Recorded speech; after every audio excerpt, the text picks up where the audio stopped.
एक गांव में जानकी नामक एक गरीब विधवा अपने बेटे सूरज के साथ रहती थी। पति के गुजर जाने के बाद जानकी घरों में चौका बर्तन करके अपना परिवार चला रही थी।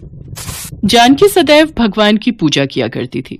उसके घर में ब्रह्मा विष्णु महेश त्रिदेवों की एक फोटो थी, जिसके आगे वो हर सुबह उठकर दीपक जलाया करती थी और नियम पूर्वक जो भी रूखा सूखा बनाती वो भोग लगाकर ही खाती थी।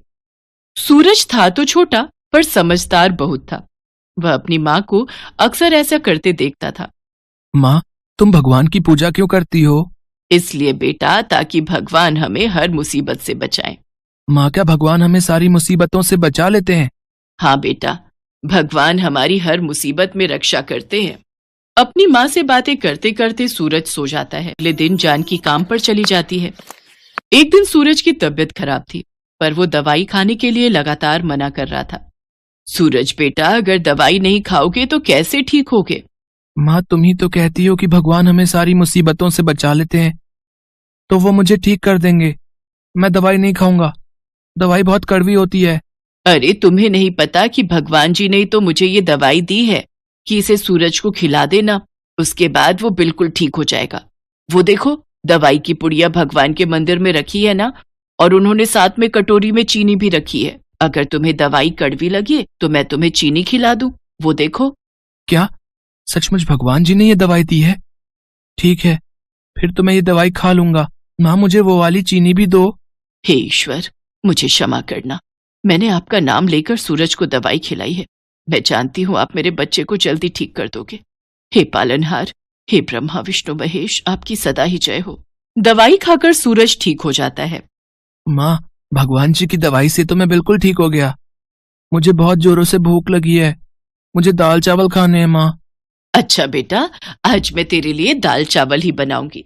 जानकी उस दिन सूरज के लिए दाल चावल बनाती है। जानकी भगवान को भोग लगाकर सूरज को खाना देने ही लगी थी कि तभी गांव का मुखिया आ जाता है। जानकी, कर्जे के बाकी बचे हुए रुपए तो कब तक लौटाएगी? तूने अपने पति की बीमारी के लिए मेरे से 5,000 रुपए लिए थे, जो अब ब्याज के साथ 15,000 हो चुके हैं। मुखिया जी, आप चिंता मत करो, मुझे कुछ महीनों की मोहलत और दे दो, मैं आपका सारा कर्जा चुका दूंगी। ठीक है, 15 दिन बाद 5,000 रुपए दे देना। बाकी के बचे हुए पैसे 2-3 महीने के अंदर लौटा दे।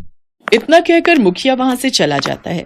जानकी परेशान हो जाती है कि वो इतनी जल्दी रुपए कहाँ से लाएगी। जानकी घरों में काम करती थी, वहां से भी एडवांस रुपए मांगती है, पर पहले ही वो महीने के पैसे ले चुकी थी, इसलिए मालकिन ने एडवांस देने के लिए भी मना कर दिया। नहीं नहीं जानकी, ऐसे काम नहीं चलता। तुम्हें तो पता ही है सेठ जी पूरे महीने के पैसे एक साथ देते हैं। अब मैं तुम्हें एडवांस में पैसे दे दूंगी तो मुझे भी तो पूरे टाइम घर का खर्च चलाना है। सेठ जी शहर गए हुए हैं, पीछे से मुझे भी तो पैसों की जरूरत है, और वैसे भी मैं तुझे महीने के पैसे पहले ही दे चुकी हूँ।